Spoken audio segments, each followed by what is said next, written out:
Ball लिए दानियाल दानी, सामने मौजूद है अहमद जुगनू। ओवर का पहला बॉल लिए, पहला बॉल तो वंस अगेन दानियाल दानी। इस बार behind the stump wicket keeper collect ना कर सके, 2-20 दरम है। Another magnificent delivery, कमाल गेंदबाजी दानियाल की जानिब है या शाहीन है, उनका अगला मैच होगा। एक और शानदार बॉल, एनआरएच रन यहाँ पर एक आएगा, मजीद एक रन यहाँ पर आएगा, एक रन। इस बार miss it but no ball, no ball, no ball, no ball हो चुकी है।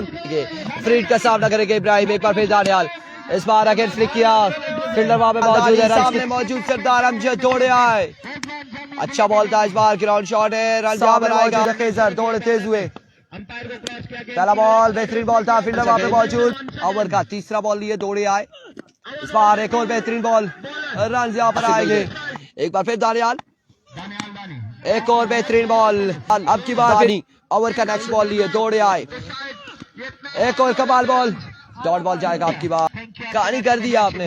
एक बार फिर इस बार अच्छी फील्डिंग दानिश की जानिब से, once again Daniyal, change of pace square की जानिब के लिए, अब की बार फील्डर मौजूद, रन यहाँ पर एक और आउट हो जाएंगे बॉल की दिशा से। चेंज ऑफ पेस, वैरायटी की यहाँ पे वेरिएशन, डॉट बॉल